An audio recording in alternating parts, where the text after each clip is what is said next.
This is a reading from the poem of The Man God by Maria Valtorta, Volume 3, Episode 355. Going towards Gadara, 10th of December, 1945. Jesus is already beyond the Jordan, and from what I understand, the town I can see on top of a green hill is Gadara, and it is the first town they reach after landing on the southeast coast of the Lake of Galilee. In fact, that is where they landed, as they did not disembark at Hippo, where they were preceded by the boats carrying the people hostile to Jesus. I think they set ashore opposite Heretical, where the Jordan flows out of the lake. You know the shortest road to Gadara, do you not? Do you remember it? Asks Jesus. Of course I do. When we are at the hot springs near the river, Yarmuk, all we have to do is to follow the road, replies Peter. And where will you find the springs? Asks Thomas. Oh, your nose will tell you where they are. They smell a mile away, exclaims Peter, turning up his nose in disgust. I did not know that you were troubled with pains, remarks Judas Iscariot. Pains? Me? Never. Hey, if you are so familiar with the hot springs at the Yarmuk, you must have been there. I never needed hot springs to be fit. The poison in my bones always comes out with the perspiration of my honest work. In any case, as I worked more than I enjoyed myself, there was always very little poison in me. That one is for me, isn't it? I'm guilty of everything, says Judas angrily. Who bit you?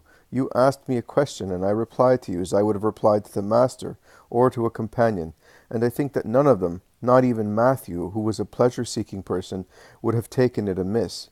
Well, I do. I did not know that you are so touchy, but I apologize for the assumed insinuation. For the master's sake, you know. He is so distressed by strangers that there is no need for us to vex him further. Instead of running after your own touchiness, look at him, and you will realize how much he needs peace and love. Jesus does not speak. He simply looks at Peter and smiles gratefully. Judas does not reply to Peter's fair remark. He is taciturn and irritated. He wants to appear kind, but the anger, bad mood, and disappointment of his heart are clearly revealed by his eyes, voice, and countenance, and even by his overbearing gait, as he stamps the ground angrily, giving vent to what boils within him. But he strives to look calm and be kind. He does not succeed, but he tries. He asks Peter, Well then, how do you know these places? Perhaps you have been here for your wife. No, we passed here when in the month of Ethanim we came to Haran with the master. I took his mother and the women disciples to choose his estate, coming via Bozrah. We passed by here, replies Peter sincerely and wisely. Were you alone? Asks Judas ironically. Why? Do you think that I by myself am not as good as several people when it is the case of showing how clever you are? And there is an important task to be done, and one does it with all good will? Oh, how proud you are! I would have loved to see you. You would have seen a grave man accompanying holy women. But were you really alone? Asks Judas with the true attitude of an inquisitor. I was with the Lord's brothers. Ah, you are beginning to make admissions. And you are beginning to get on my nerves. Can you tell me what is the matter with you? That's true. It is a shame, says Thomas. It's time you stopped it, corroborates James of Zebedee. It is not right for you to sneer at Simon, states Bartholomew reproachingly. You ought to remember that he is the head of us all, concludes the zealot. Jesus is silent. Oh, I'm not sneering at anybody, and nothing is the matter with me. I just like to tease him a little. That is not true. You are a liar. You ask sly questions because you want to arrive at some conclusion.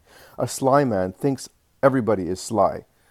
We have no secrets. We were all there, and we all did the same thing, what the master told us, and there is nothing else. Is that clear? Shouts the other Judas, who is really angry. Be quiet. You are like quarrelsome women. You are all wrong, and I am ashamed of you, says Jesus severely. There is total silence while they go towards the town on the hill. Thomas breaks the silence, exclaiming, What a dreadful smell! It's the springs, that is the Yarmuk, and those buildings are the Roman thermae. Beyond them there is a beautiful paved road that takes one to Gadara. Romans like to travel in comfort. Gadara is beautiful, says Peter. It is even more beautiful because we will not find certain beings here, at least not many of them, grumbles Matthew between his teeth. They cross the bridge over the river in the pungent smell of sulphur water. They pass near the thermae among Roman vehicles, and they take a beautiful road paved with large slabs, which takes to the town on the top of the hill. a beautiful town enclosed by walls. John approaches the master and asks, "Is it true that in old days a damned soul was hurled down into the bowels of the earth, where those waters are? My mother used to tell us that when we were little children to make us understand that one must not commit sin. Otherwise hell opens under the feet of a soul cursed by God and swallows the sinner. And then in memory and as a warning, cracks remain through which smell, heat, and water of hell come up. I would be afraid to bathe in there." "Afraid of what, boy? It would not infect you. It is easier to be infected by those men who have hell within themselves, and exhale the stench and poison of hell. But only those are contaminated who are inclined to become so contaminated by themselves." "Could I be contaminated?" "No, not even if you were among a crowd of demons." "Why not? What has he got which is different from everybody else?" asks Judas of Kerioth at once. "He is pure in every way, and thus he can see God," replies Jesus, and Judas laughs maliciously. John asks once again, "So those springs are not mouths of hell?" "No, on the contrary, they are good things made by God for his children. Hell is not enclosed in the earth. It is on the earth, John, in the hearts of men, and it expands further there."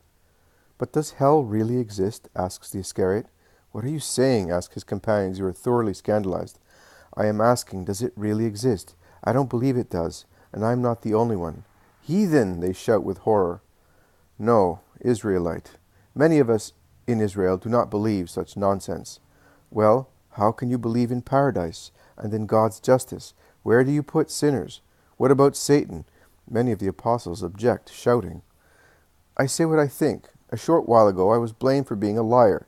I am proving that I am sincere, even if what I say scandalizes you and makes me hateful in your eyes. In any case, I am not the only one in Israel, since Israel has improved in knowledge through contact with Hellenists and Romans who are of such opinion, and the Master, the only one whose opinion I respect, cannot reproach me or Israel, as he protects Romans and Greeks and is openly their friend. I base myself on the following philosophical concept. If everything is controlled by God, everything we do depends on his will, and he must reward us all in the same way, because we are only automata moved by him. We are beings devoid of will. The Master himself says so, the will of the Most High, the will of the Father. That is the only will, and it is so infinite that it crushes and destroys the limited will of creatures. Consequently, both the good and the evil, which we appear to do, is done by God, who imposes it on us. Thus he will not punish us for evil deeds, and his justice will be administered that way, because our sins are not voluntary, but they are imposed by him, who wants us to commit them, so that both good and evil may be on the earth. He who is bad is the means of expiation for those who are not so bad, and he suffers within himself as he cannot be considered good, and thus expiates his part of sin. Jesus said so. Hell is on the earth, and in the hearts of men. I do not perceive Satan. He does not exist. Once I believed he existed, but for some time I have convinced myself that it is a lot of nonsense, and one attains peace through such belief. Judas expounds such theory with so much ostentation that the others stand breathless with astonishment. Jesus is silent, and Judas teases him. "Am I not right, Master?" "No." His no is so sharp that it sounds like an explosion. "And yet, I do not perceive Satan, neither do I admit free will or evil, and all the Sadducees are of my opinion, as well as many other people in Israel. No, Satan does not exist." Jesus looks at him.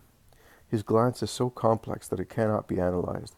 It is the glance of a judge, of a doctor, of a grieved, astonished man. There is everything in it.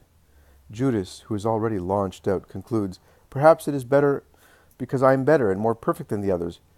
Perhaps it is because I am better and more perfect than the others that I have overcome the terror of men for Satan." And Jesus is silent, but Judas teases him. "Speak. Why am I not terrified?" Jesus keeps silent. "Are you not replying, Master? Why? Are you afraid?" "No, I am charity, and charity withholds its opinion until it is compelled to give it. Leave me and go away," he says at last, because Judas tries to embrace him, and when he is held by force in the arms of the blasphemer, he whispers to him, "You disgust me. You do not see or perceive Satan, because he is all one with you. Go away, you demon." Judas kisses him impudently and laughs, as if the master had praised him secretly. He goes back to the others, who are so aghast that they have stopped, and he says to them, "See, I know how to open the master's heart, and I make him happy by showing him my confidence, and I learn. You, instead, you never dare to speak to him, because you are proud. Oh, I will know more about him than anybody else, and I will be able to speak." They reach the gates of the town. They all go in together, because Jesus has waited for them. But while going through the entrance hall, Jesus commands, "My brothers and Simon, go ahead and gather the people." "Why not I, Master? Are you not giving me any more missions to fulfill? Are they no longer necessary now?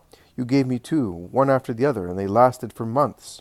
And you complained and said that I wanted to keep you away. Are you now complaining because I want to keep you with me?" Judas does not know what to reply and is silent. He goes ahead with Thomas, the zealot, James of Zebedee, and Andrew. Jesus stops to let Philip, Bartholomew, Matthew, and John pass, as if he wished to be left alone. They do not interfere. But the loving heart of John, whose eyes have often been shining with tears during the blasphemous dispute of Judas, compels the apostles to turn round shortly afterwards, just in time to see Jesus press his forehead with his hands, with a gesture of sorrow, and bend forward like one in great pain. Jesus does so, thinking he was unobserved in the little lonely street, which is also dark, owing to the many arches across it. Fair-headed John leaves his companions and goes back to his master. "What is the matter, my lord? Are you suffering once again as when we found you at Achzib?" "Oh, my lord." "It is nothing, John. Help me with your love, and do not say anything to the others. Pray for Judas." "Yes, master. He is very unhappy, is he not? He is in darkness, and he does not know. He thinks that he has attained peace. Is it peace?" "He is very unhappy," says Jesus dejectedly. "Don't be so sad, master. Think of how many sinners have become good, although they were hardened in sin. Judas will do the same. Oh, you will certainly save him. I will spend the night praying for that. I will tell the Father to make me capable only of loving. I do not want anything else. I was hoping to give my life for you, or to make your power shine through my work. Now no longer so. I renounce everything. I choose the most humble and common life, and I will ask the Father to give what is mine to Judas, to make him happy, so that he may turn to holiness. Lord, I should tell you something. I think I know why Judas is like that. Come tonight. We will pray together and speak.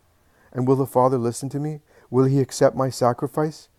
The Father will bless you, but you will suffer. Oh, no, it is not enough for me to see that you are happy, and that Judas... Yes, John, look, they are calling. Let us run. The little street becomes a beautiful one, adorned with porches and fountains, and it is embellished with beautiful squares, each one being more beautiful than the others. It crosses another main street, which is just as beautiful, and at the end of it there is an amphitheater. Several sick people have already gathered in a corner of the porches, waiting for the Savior. Peter comes towards Jesus. "They have retained faith in what we told them about you in the month of Ethanim. They came at once, and I will reward their faith at once. Let us go." And while the sun is setting and tinging the marble buildings with red, he goes to heal those who are waiting for him with faith.